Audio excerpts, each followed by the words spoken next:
From the City of Angels, you're listening to the James Salazar Media Podcast. On this week's episode, we're going to talk about the election and the movie Halloween, so let me strike the music, and I'll meet you on the other side. Ask not what your country can do for you.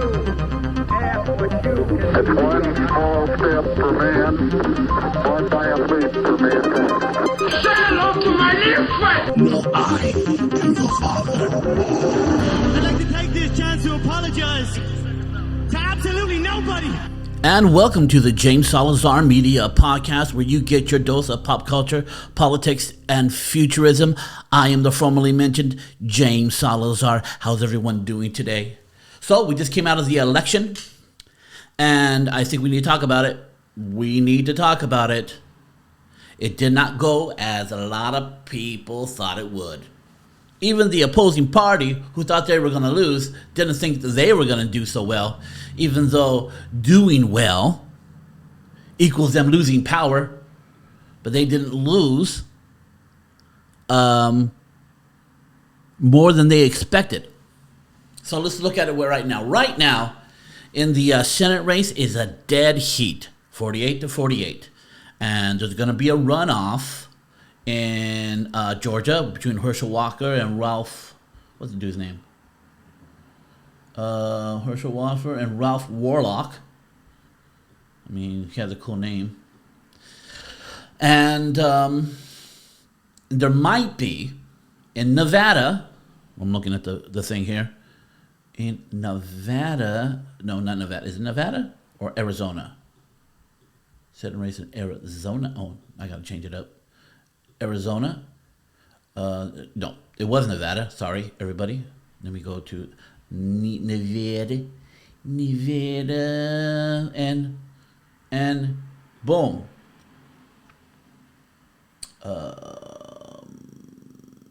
Yeah, they're both Catherine Mesto and Adam Laxlick. L-E-X-A-L-T, Lexit. They're both at 48. One's at 48.8, the Democrat, and the other one is 48.1. That might have to go to a runoff. But they're already projecting that she's going to come up with them. She might not. 50-50 chance, I don't know. But they in that tally of 48 and 48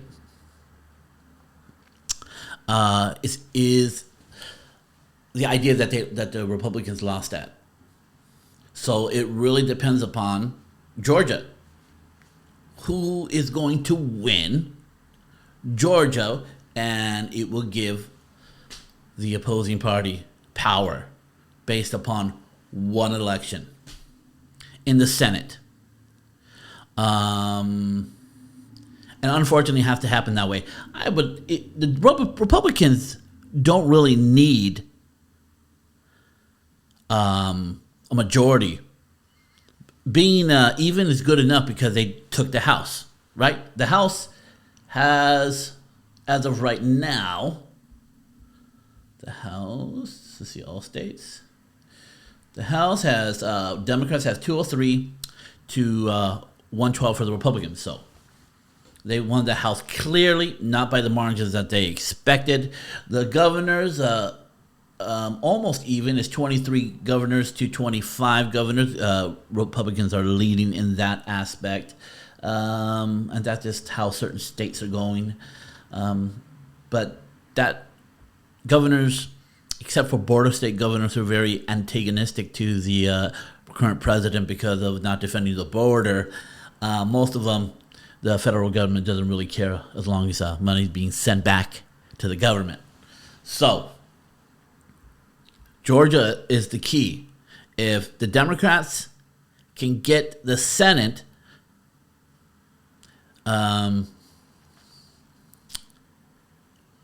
then everything's a stalemate.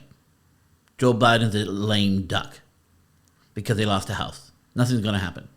If the Republicans get the Senate, there's going to be a lot of impeachment hearings, a lot of people looking into his son, the president's son, and people having these big old investigations about what happened in Afghanistan and what's happening with the gas and inflation. They're going to impeach Joe Biden as much as possible. And Democrats sort of told him that this is the modus of operandi of an opposition party. That's what they did for Donald Trump. And they, at every corner, they tried to impeach him on every little thing and say he was illegitimate, which was very intellectually honest when people say that democracy is on the ballot, when for 4 years Democrats said that Donald Trump was an illegitimate president, and we're told, and now that Donald Trump acted the same way, we're not looking at that intellectual dishonesty. This is why I'm not someone who's a Republican or a Democrat. I can't do that. The hypocrisy is just too much. I can't be a part of something like that. Democrats for a whole summer rioted at state capitals and tried to riot at the federal capitol, but there was too many police under Donald Trump. The reason why the other one was successful, because Nancy Pelosi, all about that defund the police, didn't want police at the Capitol, because how can you say defund the police when you have a bunch of police protecting you, right? Sort of hypocritical, and people were quick to show that you shouldn't have cops around. They're more dangerous than good. And then the riot happens, there's no cops, and now they want to point it toward Donald Trump, and Donald Trump did call her and say, hey, shit might go down. Make sure there's cops there, and she ignored him. That whole situation, a lot of people are to blame, and it's not only Republicans. They're both act like trash sometimes, and it's very disappointing. And all I'm saying is, I'm not going to be lectured by Democrats about not accepting elections and violence and rioting in the streets and rioting at state capitals and federal capitals. I'm just not going to be lectured by Democrats by that, because they're just as bad, if not worse. We know for sure the collateral damage financially and the toll of life and businesses destroyed, that the Democrats condoning the right to riot, and there were some that did, and denying elections. They got to bear some of that responsibility if they're going to say that the Republicans bear that responsibility for the things they did. Either individuals are individuals, and you can't judge a party on how individuals act, or everybody's responsible for what goes on. So you got to be intellectually honest. You put one finger, three are pointed back at you, right? So I don't know. So this Georgia race in the Senate, all eyes are going to be on that. It's going to be a fair election for sure, because everybody and their mother is going to be analyzing every single vote. So whatever happens, happens. And it's supposed to happen. And whoever wins, Herschel Walker, or the other cat, what's his name? I want to get it right. Don't want to be disrespectful. Senator... Adam Warlock? No, Adam Warlock. Sorry, that's Marvel. That's going to be the new enemy in the Guardians of the Galaxy 3. Shit. Georgia.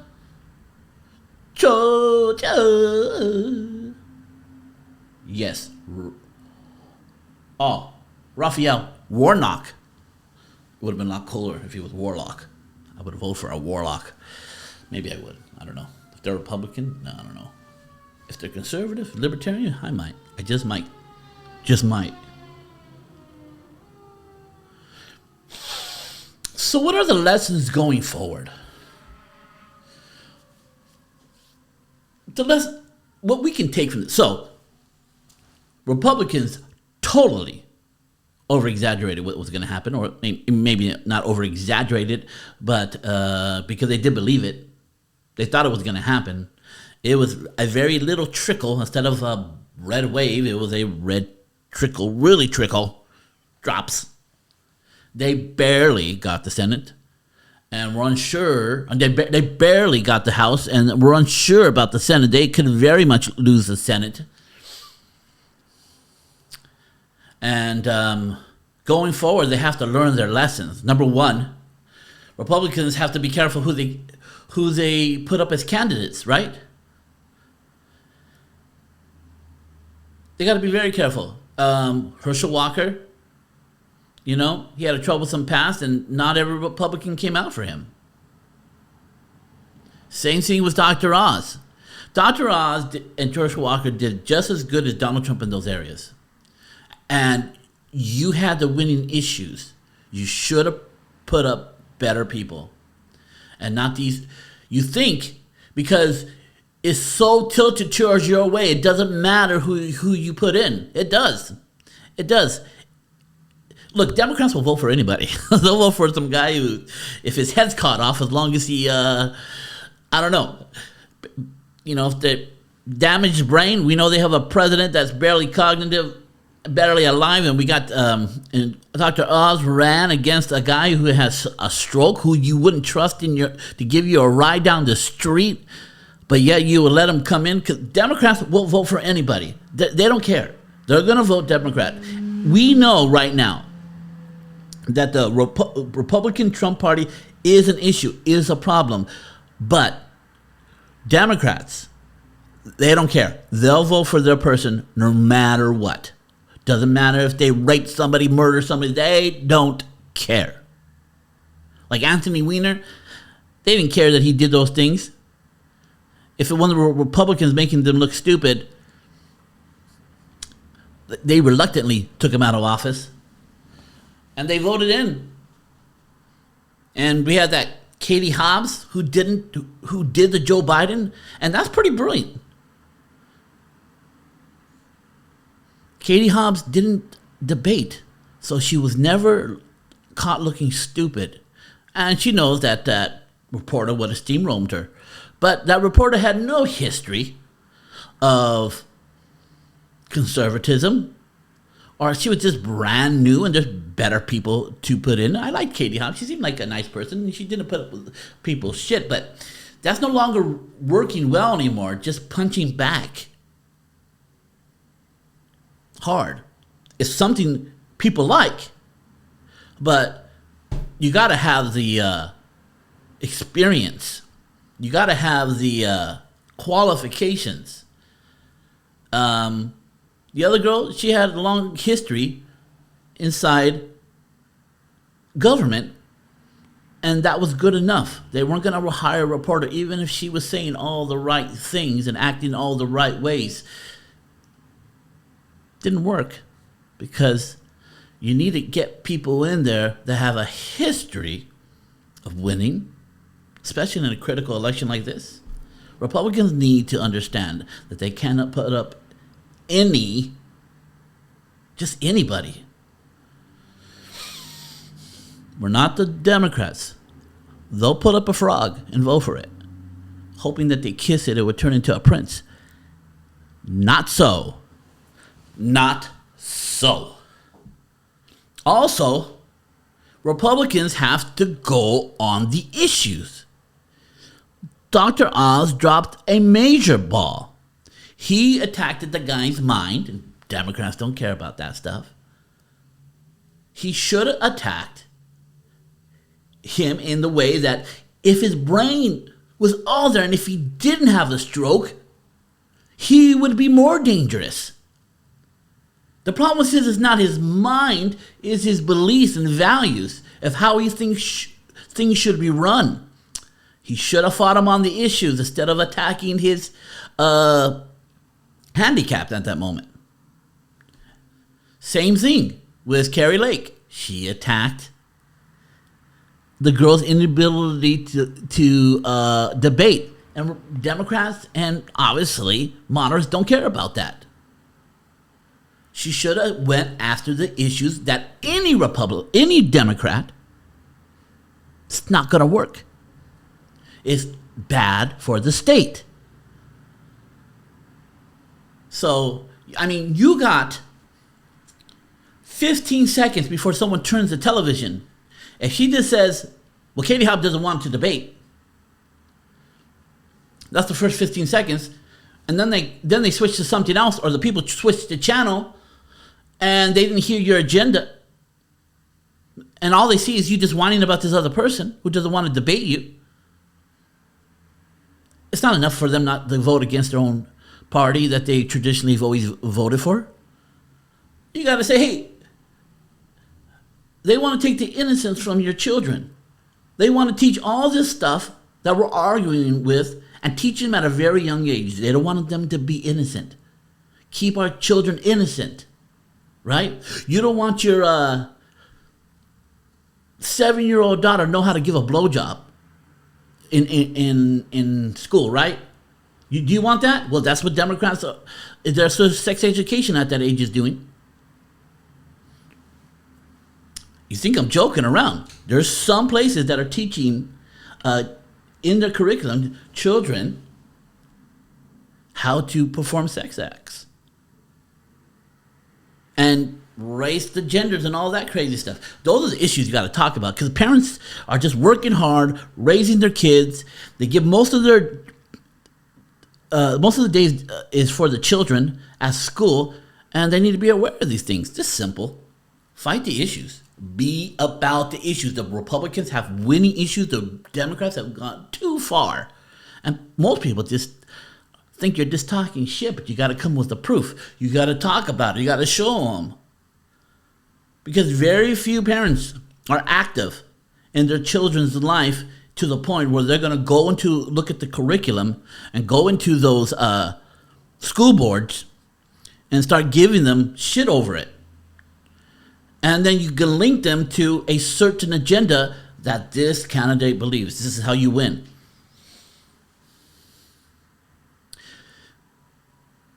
People just feel better voting for Democrats because they've marketed themselves as caring. They have. And Republicans not. And people like nice people. Democrats will always be perceived more caring, and people will instinctively vote for them unless the Democrat takes this loss as a referendum to go back the other way, because they did lose. That's the thing. Republicans did win, and it would be portrayed as a victory if Republicans didn't believe they were going to take half the Senate and half the House. Didn't come anywhere close to that. But the Democrats did lose power by a lot, enough for nothing to happen in 2 years.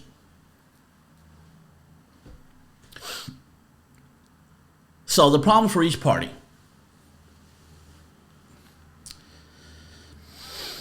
I'm reading my notes. The Democrats can easily win next time if they just go back on the transgenders, not be so radical, hold their line on first and second trimester abortions, but not third trimester abortions. This is going to be an issue. They're going to put out film about children being ripped apart, and Republicans also, for that matter, shouldn't be seeking full abortion bans. They should go third trimester, get rid of it. I'm pretty sure even in California, that third trimesters could be illegal with the right education. Just people looking at the baby's body being torn apart, which we can see on film now. We can see, we've seen it. They filmed it. They should have never filmed it, but they have, and we've got the film, and you can see the baby recoiling in pain. And most people, when they see that, they're like, "I'm not for that." They just can't. They're not seeing it. It's a winning issue for Republicans. First trimester abortion is not a winning issue for Republicans. So the way the Democrats. Here's the thing. If Democrats keep on going down this agenda redefining gender, inflation, acting poorly against on how to defend the world, and all these gender issues and abortion issues.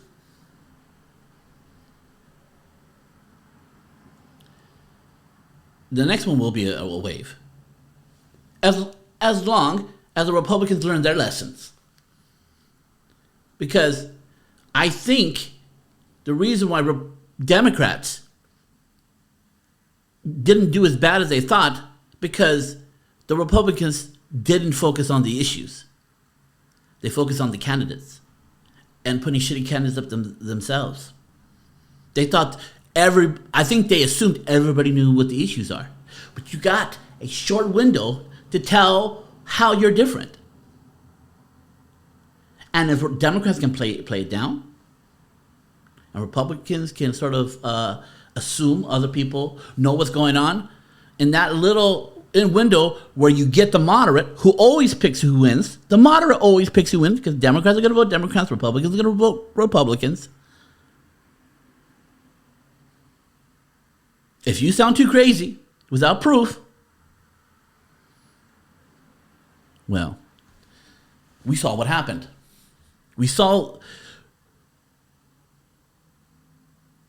Republicans lost white single women. And for them to get that, you have to prove that the Democrat Party is going too far and there's consequences. Democrats are not about long-term consequences. They're about fixing something that feels emotionally wrong in the moment and not considering the ramifications, just everything they do. Republicans always think about the far-reaching problematic things, and they just seem like spoilers because they're like, oh, no, this equals that, and that equals that, and this was going to happen if we do that. And they're like, dude, why are you thinking that far ahead? Just vote it in and make everybody happy. I mean, that's pretty much the difference between the two parties. And the Democrats rightfully say, you're a spoiler. You're no fun. You're just mean. Who cares about the future? We're living in the now. Well, we're in a bad economy. So the Democrats, the problem for them, I don't think they're going to turn an about face or slow down their agenda. I think they're going to go hard in the paint and see how far they can get before the American people kick them out of office. That's what I'm personally thinking. And that sets up the Republicans, if they're smart, on the ideas. Now, the other problem for Republicans is that the presidential election, right? Any Republican can beat Joe Biden, except Donald Trump. Donald Trump makes it 50-50 because Joe Biden and Donald Trump are very troublesome people. The moderate who chooses the president doesn't like either. They'll be upset that they have to choose from one or the other. Any Republican can beat. Well, a Republican would win by a landslide, especially if it's Ron DeSantis or Dan Crenshaw, somebody who's articulate, hits hard back, but not thin-skinned and not acting like a victim like Donald Trump does. But here's the problem. Donald Trump is popular with Republicans, a big segment of Republicans. And if he does not get the Republican nod as the presidential candidate, he will run as a third party to punish Republicans for not voting for him. And that will ensure Joe Biden will win. And that is unacceptable. That would be the worst outcome for Americans, even every American. Democrats don't realize how bad that is, but it is super bad. Super bad. So I think the Republicans have to go with Donald Trump no matter what, under the threat that he would run as a third party and ensure Joe Biden would win. So I don't think someone like Ron DeSantis is going to run. It would be a waste. It would be not good. His best is for Donald Trump to win, and then he becomes the new. Then he runs after Donald Trump's last 4 years, or if he loses, the next 4 years he runs against the current Democratic candidate. It might be Joe Biden. So it wouldn't be wise for him.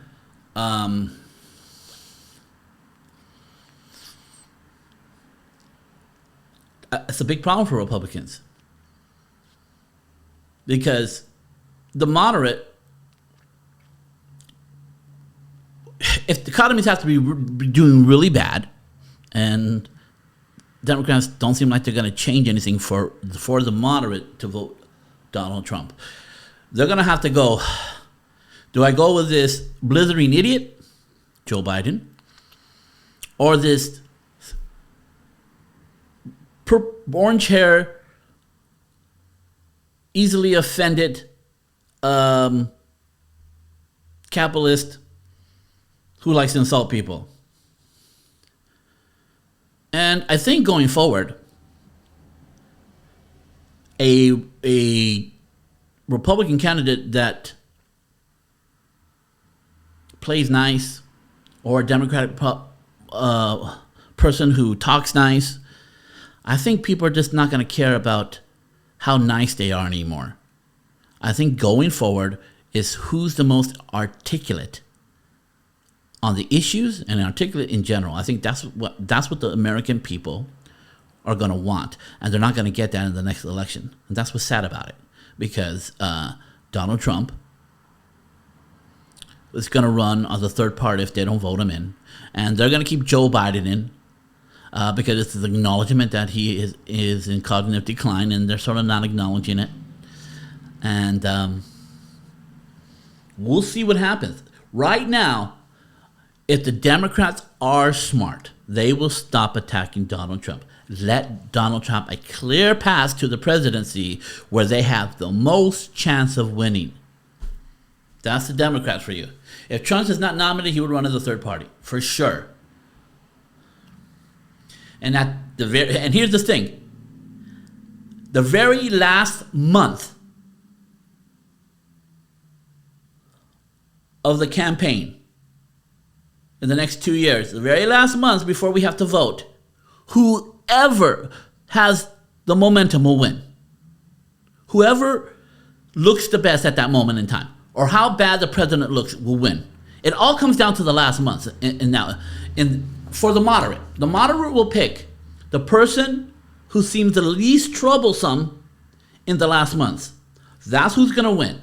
The moderate always picks in. They're not invested like Democrats and Republicans are in the issues and dives deep into the values and the belief systems and what's better for America. They're not going to do that. They're going to come in, pay attention to the last month, and whoever seems better, and Donald Trump can win, because I think he's going to be the nominee, whether they like it or not. If that economy, this is how Donald Trump wins. He shows a bunch of film about how he said all these bad things will happen if Joe Biden comes in, which he did, and show that they all came true. That's a brilliant plan. And what he will do in the future. So he's almost batting 100 for what would have happened. Going forward, he got to say, I'm batting 100. Here's my next predictions if you keep him as their president. And tell them what's going to happen.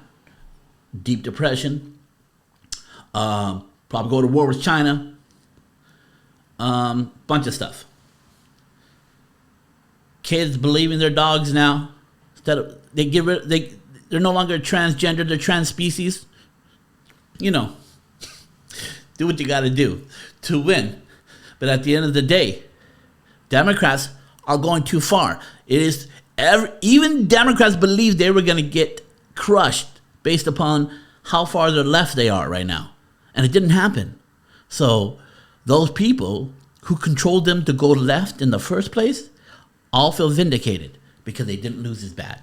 And they're going to go hard in the paint. And that leaves an avenue for the Republicans to take the House and take the Senate and take the presidency. Then they'll know they need to pull back.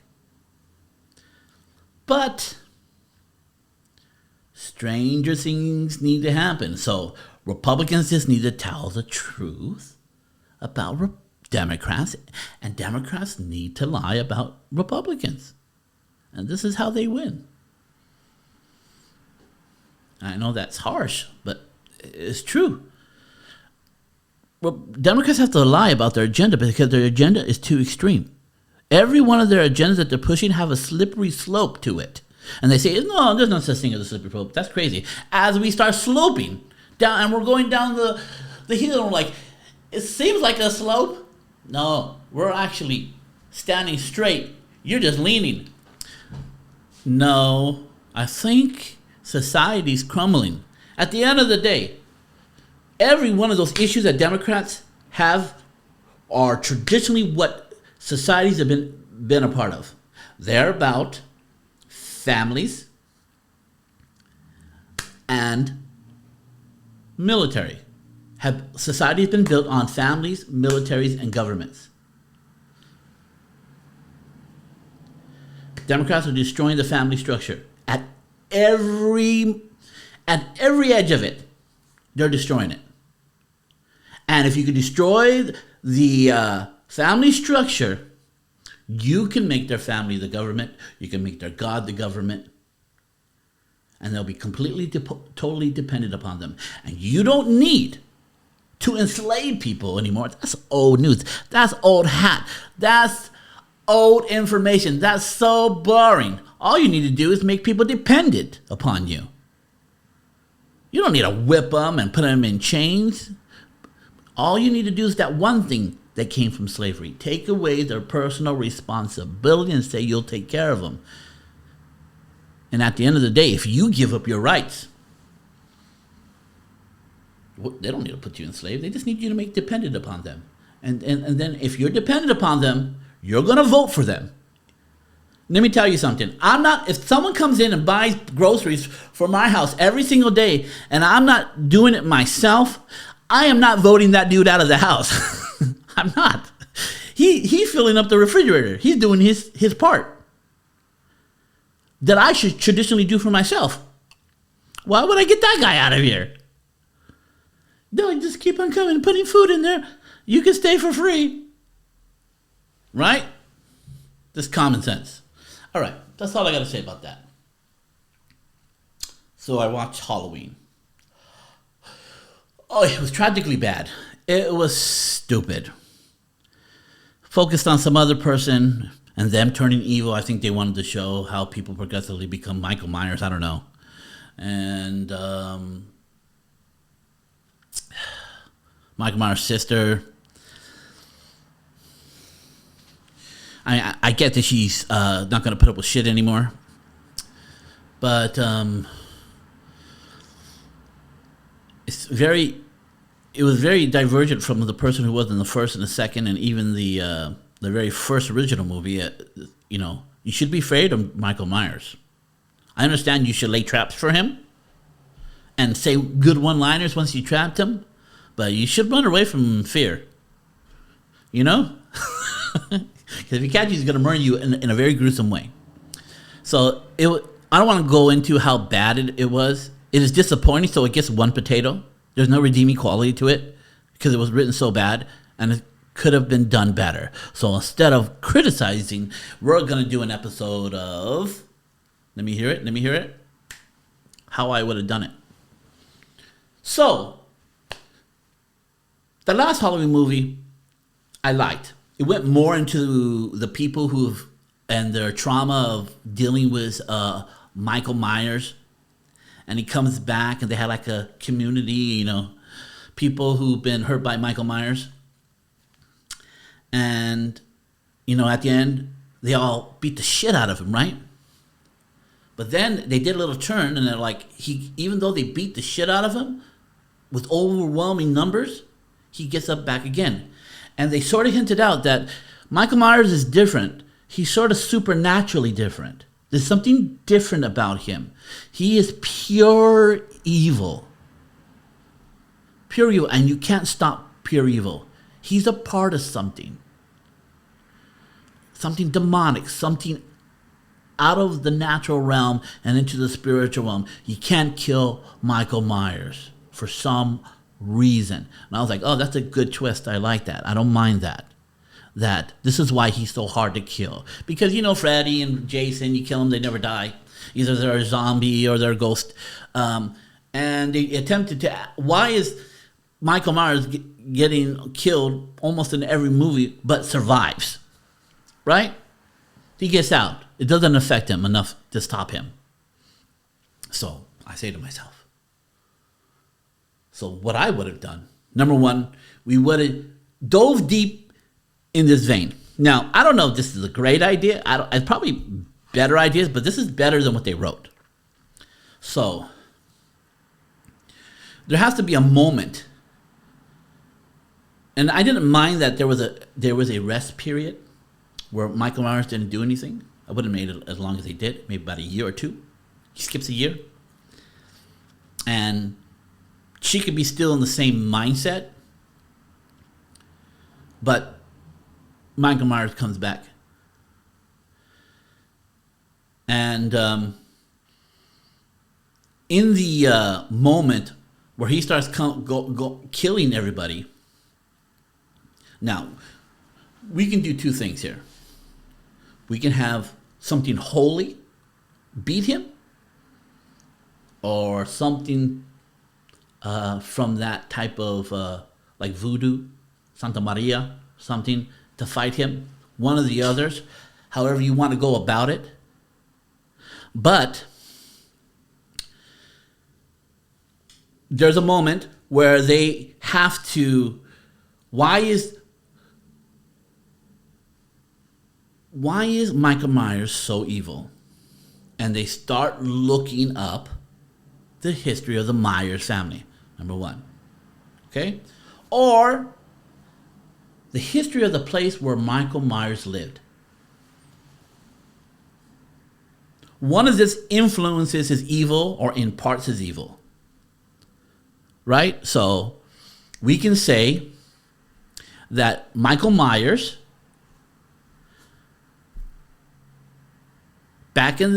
his family, back in the day, let's say they murdered a tribe of people. Their family, back in when they were discovering America. And a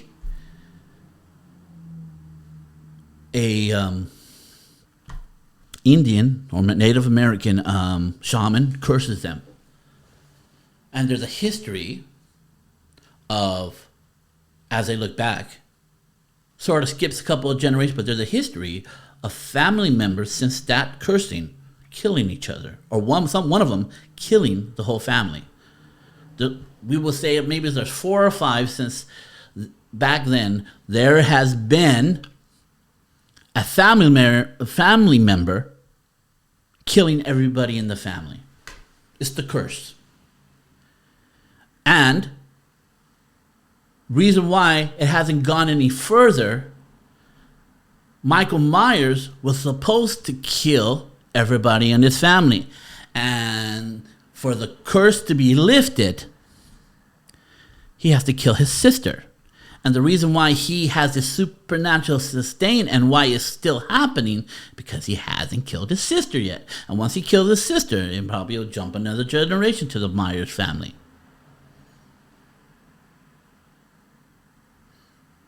So, that's what I would do. We will say it's a demon. And we'll make the shaman pretty evil, even though something evil happened to them. And I think they have this moment where they go to a Native American shaman and they ask him, how do we do this? And basically the shaman said, you have to die. But you can't kill yourself.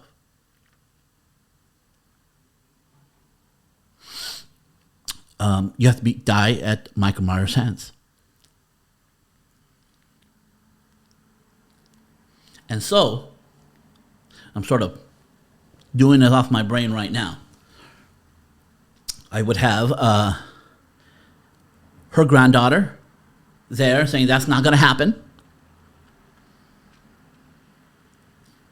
And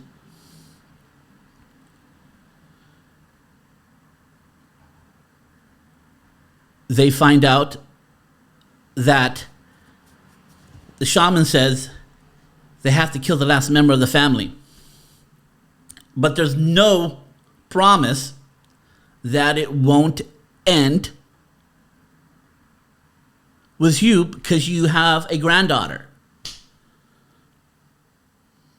So she has to kill Michael Myers in a way that kills herself as well as Michael Myers to ensure that they both die. This is the main person's, the sister of Michael Myers, what they have to do. And then they proceed to make a trap. That house was a trap, but something equivalent to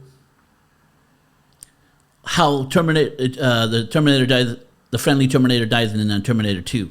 Something that totally destroys Michael Myers' body as well as her to end the curse.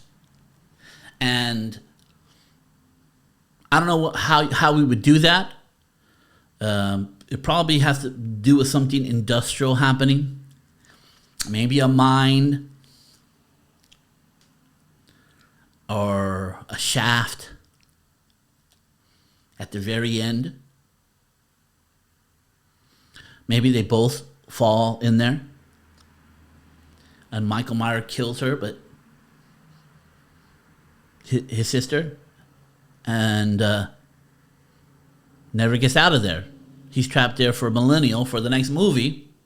And the granddaughter just says, I won't get married and I won't have children. To end the line.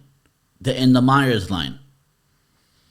So, just off my head, I think they should have went deep into him being evil. Another way you could do it, you could be a demon that follows a family because the certain father a long time ago wanted power and was in the Masons and went into Satanism, and he asked for power, and there was going to be a price, and the price was that every other generation, somebody in that family tries to murder everybody in that family. One of the families that happens in. So that can happen, and then at the end they go into a church, and they drag Michael Myers into the church, and they do an exorcism, and you can have some heroic priest there, and he gets killed, and you go, saying the rights. The power of God compels you out of you, Michael Myers, and this crazy demon comes out at the very end, and then Michael Myers' body just dies from all his injuries. And that could be a happy story. So, which one do you like better? But if you have a better idea, it would still be better than what they put. Put it in the comments. Tell me how you think it would be better. Your idea. I would love to hear a better idea. But those are my two ideas. I think they should have went into the evil. So, my friends, before I leave, I got a commercial for you. Hey everyone, it's James Salazar with James Salazar Media. If I can just have a moment of your time to talk about some things that I'm doing and some free things I have for you. Let me talk about my Intellectual Anarchy show, where we engage in extreme truth, extreme common sense, and diversity of ideas, where we talk about philosophy, religion, and politics, because I think they're inseparable from having a successful life. We also have the Brightburn YouTube Academy, where we talk about the belief systems and principles in being an entrepreneur. We also have the James Salazar Media Podcast, where we talk about pop culture and politics and futurism. Some free things I have for you. We have the Brightburn Society Facebook group, where you come together with people with like-minded goals, where we maximize your illumination by maximizing your human potential. That's free. You just got to join. I also have a free ebook for you called How to Be Great at Everything You Do Blueprint. Just Download that. That is free to you. Also, you can check out my coaching services and my speaking services at jamessalazarmedia.com. Everything will be in the show notes of this video. Also, I have a QR code right here. You can take a picture of that and it will link you to everything I have. So that's all I have to say. This is James signing out. Have a good one. So, thank you for listening to the James Salazar Media Podcast. If you have any comments about what I said about the politics, if you got a nice insight, please put it in the show notes. I'll read it online. I'll read it. Put it in the comments or the podcast on iTunes or in the comment of the YouTube post of the podcast. We'll talk about it. Same thing. If you have a great idea or why you thought my idea was trash about the Halloween movie, just do it. Get involved. If you like, please share the podcast. Please subscribe to the podcast. Please press like on everywhere you see it. I would greatly appreciate it to expand my reach. So, my friends, if the storm of life's come against you and you find yourself on your knees, stand tall and take a look at that storm and say what my sensei Jack Burton always says. Give me your best shot. Strike the music. See you later, folks. See you later. No, wrong one. Shit. No. Get used to this. Boom.